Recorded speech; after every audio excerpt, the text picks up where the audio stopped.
musulmans croient en l'existence des anges. Les anges sont créés de la lumière. Ils ne seront pas jugés responsables car ils n'ont pas de libre choix. Chaque ange est assigné pour faire une tâche spécifique. Certains d'entre eux enregistrent nos actions et certains protègent l'être humain. L'archange Gabriel est responsable de rapporter les messages de Dieu aux messagers.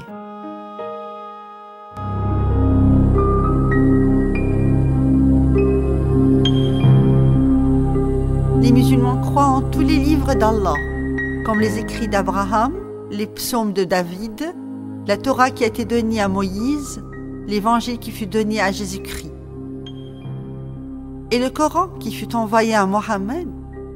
Bénédiction soit avec eux tous. Le Coran a accentué cette conviction et a mentionné la Torah comme une source de direction et de lumière. Certainement, nous avons fait descendre la Torah à Moïse, dans laquelle il y a guide et lumière.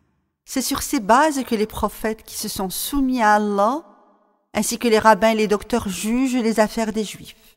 L'Évangile a été mentionné aussi dans le Coran comme une source de direction et de lumière. Nous avons envoyé Jésus, fils de Marie, pour confirmer ce qu'il y avait dans la Torah avant lui. Et nous lui avons donné l'Évangile où il y a guide et lumière pour confirmer ce qu'il y avait dans la Torah avant lui. Les musulmans croient que l'archange Gabriel a donné des livres de Dieu parfaitement corrects aux messagers de Dieu.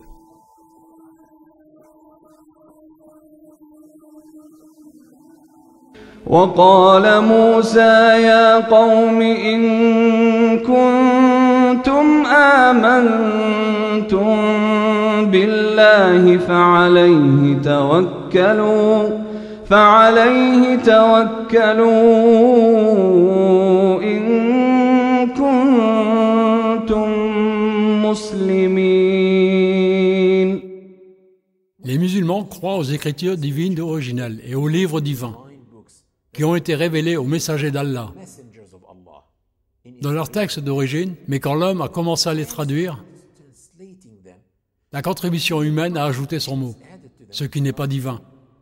Donc les traductions ne peuvent être considérées comme divines.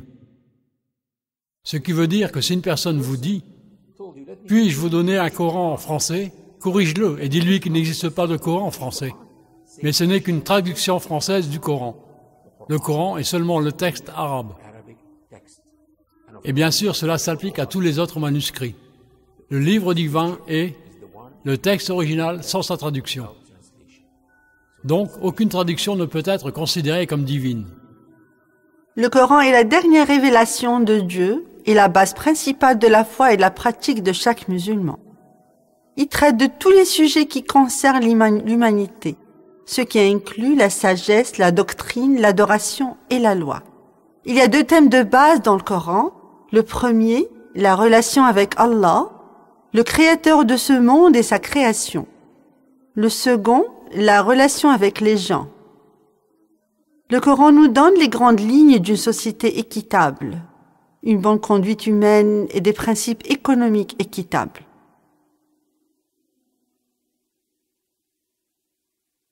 Au nom d'Allah, le tout miséricordieux, le très miséricordieux, louange à Allah, Seigneur de l'univers, le tout miséricordieux, le très miséricordieux, maître du jour de la rétribution, c'est toi seul que nous adorons et c'est toi seul dont nous implorons secours.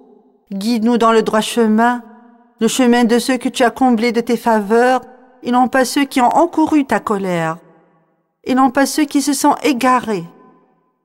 Ainsi soit-il.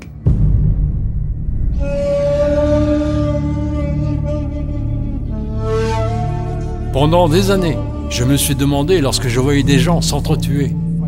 Oh Allah, pourquoi nous as-tu créés de différentes origines, hommes et femmes, blancs et noirs, les gens qui s'entretuent?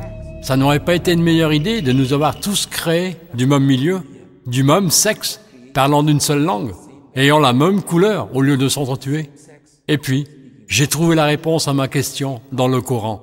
Parce que dans le Coran, nous pouvons trouver toutes les réponses aux questions que nous avons en tête concernant la création. J'ai trouvé la réponse dans un verset du Coran qui est devenu très cher à mon cœur.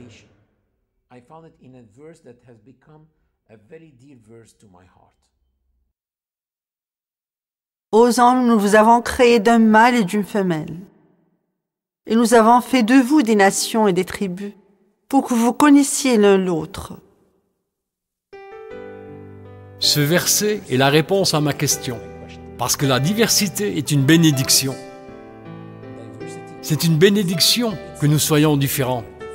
Imaginez que tous les gens du monde soient de la même origine, parlant la même langue, mangeant la même nourriture, se ressemblant.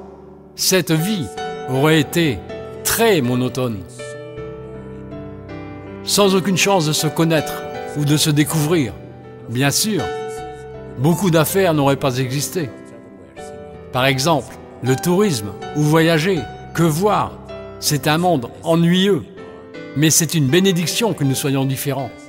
La diversité est une bénédiction à laquelle les gens nuisent en attaquant les maisons et les territoires des